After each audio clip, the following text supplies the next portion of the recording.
वो बड़े फिर जंप मारते हैं। लेकिन उनको बोलिए थोड़ा सा, आप भी अब बोलिए, क्यों चुप बैठे हो? आप तो जम्मू को बोलते हो हम जम्मू हैं जम्मू, तो अब क्यों? आप वो तो कहते थे हम जेसीबी से उखाड़ देंगे टोल प्लाजे को, तो वो जेसीबी मशीन कहाँ पे है उनकी? पर उनको कहना वो निकालो बाहर भैया, पिछले जो लगे हैं मत उखाड़ो, लेकिन कम से कम उस जेसी मशीन जो आपने अंदर रखी हुई है टोल पुराने उखाड़ने के लिए, ये नया तो उखाड़ दो, देखते हैं कितना को उखाड़। चौधरी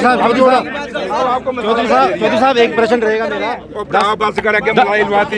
10,637 करोड़ रुपया आया था JNK के वास्ते, तो जम्मू वास्ते भेदभाव है सर, क्या आखोगे? चलिए ये बीजेपी के लोगों को सवाल पूछिए, कोई भेदभाव नहीं है, स्कीमें आई हैं, बाकी बीजेपी सर एक सवाल है सर, एक आखिरी सवाल सर, सुरेंद्र जी आखिरी सवाल, क्या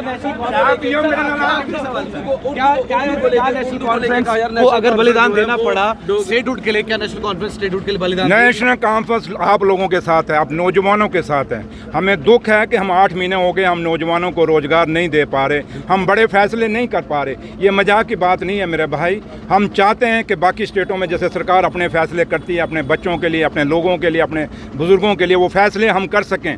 ठीक है, एलजी साहब कहते हैं पुलिस मेरे पास है, लेकिन एलजी साहब उसके साथ साथ ये भूल जाते हैं कि आज 4 महीने से एक कैबिनेट ने डिसीजन किया हुआ है हमारे बिजनेस रूल के ऊपर, वो फाइल एलजी साहब वापस क्यों नहीं भेजते? ये सवाल आप एलजी साहब से पूछिए। और मैं बीजेपी के लोगों को बोलूँगा कि आज एलजी साहब के पास ये बिजनेस रूल की फ़ाइल पड़ी हुई है, आप कभी एलजी साहब को क्यों नहीं ये बीजेपी के लोग पूछते कि जनाब ये बिजनेस रूल की फ़ाइल जम्मू कश्मीर की सरकार को दीजिए, जिसके अंदर ये फैसला होगा कि एलजी साहब ने क्या काम करना है और जम्मू कश्मीर की सरकार ने क्या फैसला करना है। इसलिए मैं आपसे एक ही बात कहूँगा कि उमर अब्दुल्ला सरकार और आप लोग पत्रकार हैं, आप देख रहे हैं उमर साहब का एक नज़रिया, उनका बोलचाल, उनका जो तरीका इस बार है, वो चाहते हैं ईमानदारी से आप लोगों से, आप मतलब जम्मू के नौजवानों के लिए कुछ करें, जम्मू की लोगों के लिए। और देखिए बीजेपी का नहीं बोल रही, आई ट्रेन जब कश्मीर जा रही है, लेकिन उमर अब्दुल्ला साहब बार बार कह रहे हैं कि मुझे दुख है कि कहीं जम्मू पठानकोट ना बन जाए ये ट्रेन जाने से। ये वाहिद उमर अब्दुल्ला सरकार कह रही है और उमर साहब कह रहे हैं। क्या बीजेपी के लोगों ने कोई फैसला किया है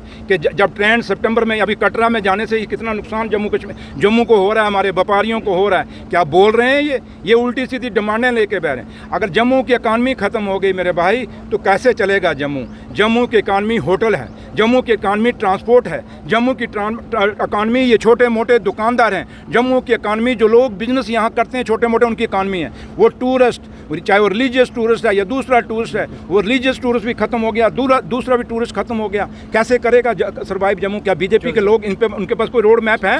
कभी नहीं है। तो इसलिए मैं आपसे यही कहूँगा कि हमारी हर बात के लिए उमर अब्दुल्ला सरकार आपके साथ खड़ी है, जम्मू के लोगों के साथ खड़ी है, ओवरऑल जम्मू कश्मीर के लोगों के साथ खड़ी है, क्योंकि जम्मू कश्मीर आज एक ऐसे चौराहे पे खड़ा है जहाँ से अगला उसका फ्यूचर होगा, क्या होगा किसको नहीं पता।